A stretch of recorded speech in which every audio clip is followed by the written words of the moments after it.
다음은 계속해서 나오고 있는 스가. 네. 코로나의 일본에 관한 얘기들 해보도록 하겠습니다. 지금 14일에 스가 총리가 일본의 지금 코로나 긴급 사태를 3개 광역지방자치단체 긴급 사태 추가 발령을 결정을 했습니다. 그래서 지금 6개 광역지자체를 포함해서 일본 내 긴급 사태 발령 광역지자체는 총 9곳으로 늘어났습니다. 그런데도 스가 총리는 코로나19 대책을 철저히 함으로써 국민의 생명과 건강을 지키면서 안전하고 안심할 수 있는 올림픽을 실현하는 것이 가능하다. 확실히 준비하겠다. 이렇게 얘기하고 있거든요. 15일 기준으로 보면 신규 확진자가 지금 6,331명이 점점 늘어나고 있어 지금. 지금요. 네. 지자체하고 스가하고 따로 놀기 시작했어요. 일단 이번 도쿄올림픽과 관련해서 의료협회한테 간호사 500명을 확충해줘라. 확보를 해줘라. 못한다. 그럼 지금 있는 환자들 다 죽이라는 얘기냐. 라는 얘기가 나왔고요.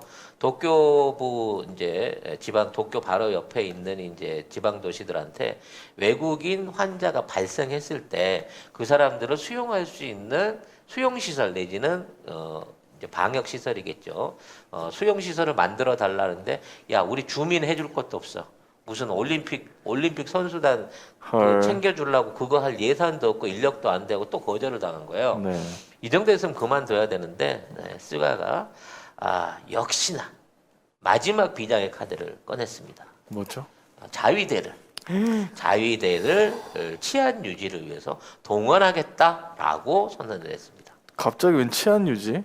그러니까 결과적으로 사람들을 못 돌아다니게끔 무슨 계엄령이에요? 완전히 막아버리고 외국인 선수들의 동선을 보호하기 위해서 자위대를 통해 갖고 도쿄를 말하자면 준 계엄령에 집어넣겠다는 거예요. 엄마야. 그 자위대가 다시 하청을 줬대요라고 두리님께서. 왜냐하면 자위대도 인력으로 다 보강을 못하니까 또 다시 일당 만 엔에서 2만 엔을 주고 다시 이러한 데 있어서의 그 접촉을 해야 될 부분에 사람들을 또 뽑고 있다고 합니다. 네. 아이고. 그 군 예산을 땡겨 쓴다는 의미가 있을 거고요. 네.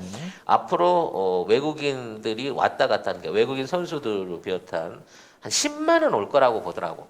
선수단에 그 딸려오는 스텝에 뭐 관광객까지 해서 한 10만 들어올 걸로 보는데 네. 이 10만 명한테 거의 전수 감시를 붙일 생각을 하고 있다는 거죠. 그러니까 한 10만 명 동원하겠다는 거야. 자봉이 됐든 자위대가 됐든 뭐든지 간에. 근데 걔네들 그게 되나 지금? 되는 게 아니라 이게 거의 1대1 이게 뭐지? 전염 노름 되는 거야.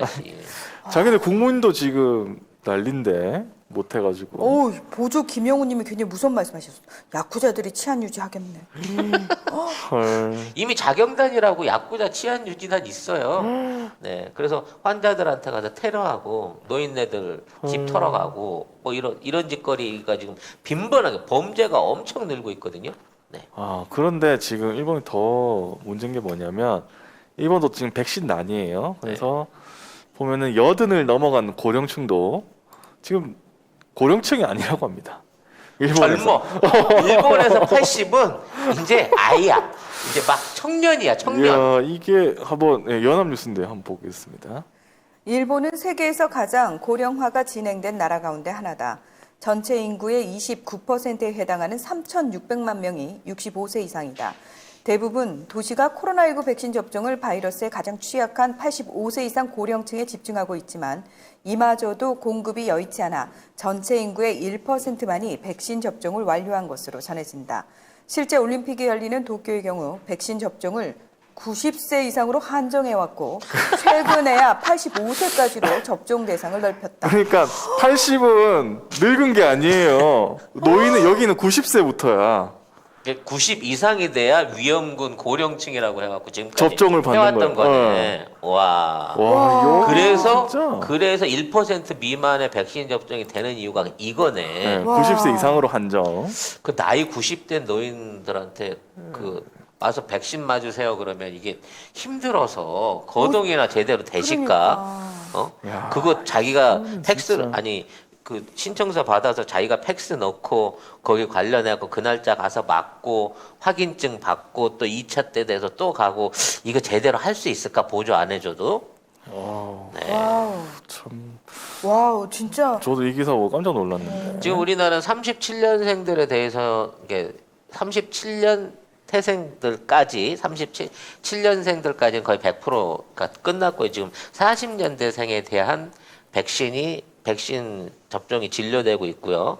이제 다음 주부터는 이게 이제 한 100만 명 가까이 접종에 대한 그 숫자가 확 주 단위로 늘어나게 되면서 좀 더 이제 나이대들이 이렇게 그 내려오기 시작할 거예요. 근데 일단 이 전체적으로 생각했을 때 18세 미만에 대해서 18세, 16세 미만에 대해서 백신 접종 아예 고려하지 않고 있고요. 그렇죠. 그리고 청년들 같은 경우에는 이제 뭐 해외여행을 한다든지 의료계 종사를 한다든지 뭐 이런 쪽으로 밀어놓고 있기 때문에 우리 대한민국의 근본적인 목표는 6월 달까지 약 1,300만 정도로 그 헤아려지는 65세 우리는 저쪽 80세고 우리 65세 이상 취약군에 대한 우선 접종만 마치면 네.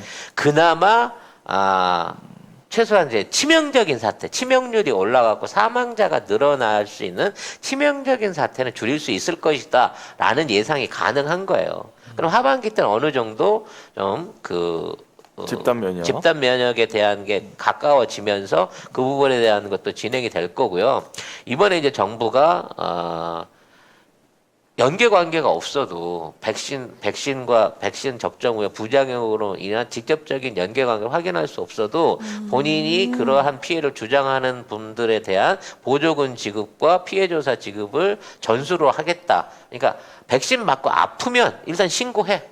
문제가 있는지 없는지 확인해보고 어느 정도 연관성이 있든 없건 간에 보조와 지원이 필요하다 그러면 1인당 1,000만 원씩 보조금 주겠다라고 한 정책도 이미 나와 있는 거예요.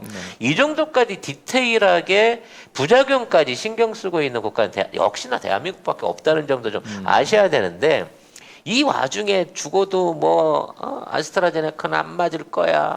나는 화이자만 놔줘. 뭐 이러고 노쇼를 만들려고 하는 노인들이 있다라는 보도는 있습니다. 근데 내가 봐서 몇 프로인지 구체적으로 나와 있는 수치는 없어요. 왜? 너무 잘 맞고 있거든 지금. 근데 지금 보면 예약률이 좀 떨어지긴 했거든요. 왜냐하면 하도 언론들이 뭐라고 하고 지금 국힘당에서도 가짜뉴스 계속 퍼뜨리고 있잖아요. 나와가지고 방송 나와가지고 지금 이렇게 접종률을 떨어뜨려야지 국짐이나 아니면 저기 저 극우 친일 외부 언론들이 그래야지 접종률을 떨어뜨려야지 자기들이 이익이라고 생각하는 거예요. 그리고 더 큰 건 뭐냐면요. 벌써부터 국짐 쪽 애들이 이제 마스크 벗을 때 됐다. 우리도 벗자라고 얘기하고 있는 거예요. 왜? 지들이 원하는 만큼 안 늘어나거든 지금. 응? 지금 우리나라 1,000명 넘어가면서 막 숫자가 막 올라가야 되는데 어떻게든 꾸역꾸역 우리가 지금 막아내고 있거든 지금. 네.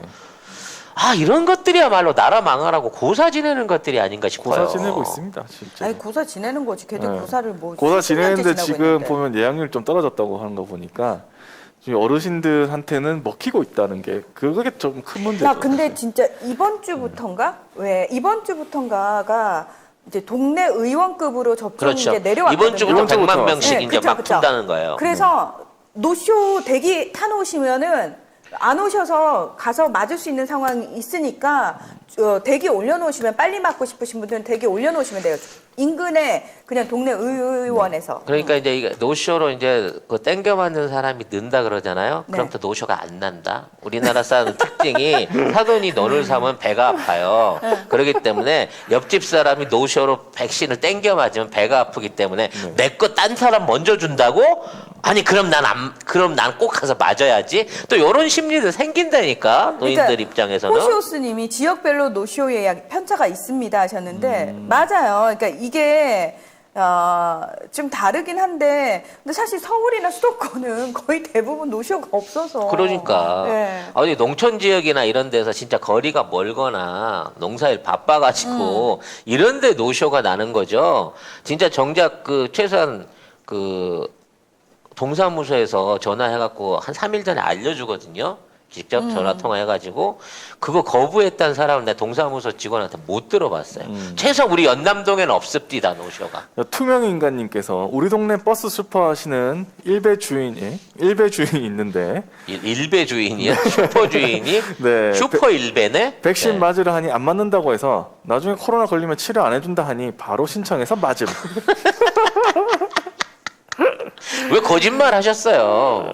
그러니까. 백신 안 맞아도 코로나 걸리면 치료는 해주는데. 치료는 합니다. 네. 네. 아유, 근데 이렇게 그러니까, 오죽하면은 이렇게까지 얘기를 하셨겠어요. 그러니까 어르신들이 이런 뭐 종편을 보거나 아니면 기존에 있는 이 언론 기사들을 보고 계속 이런 것만 들으시다 보니까 왠지 모르게 맞으면 나도 위험할 것 같은데라고 생각을 하게 되는 거예요. 여러분 네. 국진당 의원들 중에 백신 접종을 거부하는 놈이 한 놈이라도 나온다고 하면 여러분들이 걔네들 말을 믿어도 됩니다. 아니 네. 김종인 위원장도 맞았다고 네. 좀 얘기를 해줘야 되겠네. 이미 뭐 나이대가 안 돼서 그렇긴 하는데 제가 나중에 국회에서 국회의원들 중에 백신 거부한 사람 누가 있는지 한번 우리가 한번 찾아보게 되면 나중에 여러분이 속았다는 걸 이런 지랄 같은 새끼들 지들은 맞으면서 그렇지. 우리 보러 맞지 마라 그랬네. 우리 못 맞게 하려고. 우리 저것들이. 목숨은 뭐 장난감이야? 정치적 도구야? 라는 면에서 분노하셔야 돼요. 아 나는 이거 언론이 이거 만들어냈잖아요. 이런 백신 불안. 이거는 언론이 검증을 해야 되는 부분이다. 이렇게 해서 언론이 국회의원들 한번 전수 조사해 주세요. 맞았는지 안 맞았는지. 누구한테 부탁하는 거? 지금 부탁할 만한 누구 언론이 칼럼한테 없어? 우리가 직접 조사하러 다녀야 돼. 할 놈이 없나? 누구한테 부탁을 하니? 아니 기사가 없는데. 나이 많은 저기 많잖아요. 맞았을 거 아니에요, 그 사람들은. 국회 사무처 같은 데다가 의원들은. 이거 통계 내라고 아, 요청할 수는 진짜. 있지. 아이, 진짜. 네. 자, 정말. 일본은 여기까지 하고요. 그냥 앞으로도 할 게 많아. 네. 네.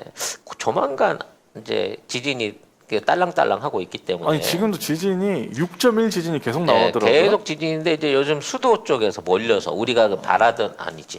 우리가 뭐, 걱정하던 우리가 걱정하던. 걱정하던 위치에서 이제 내부 지진이 시작되기 시작하면서 송 작가 의원이 현실화되고 있는 것 같습니다. 근데 시기의 문제는 아직 좀 더 익어야 될 것 같다는 생각이 들긴 하는데요. 아무튼 일본도 계속 신경 써서 봐야 될 부분인 거고요.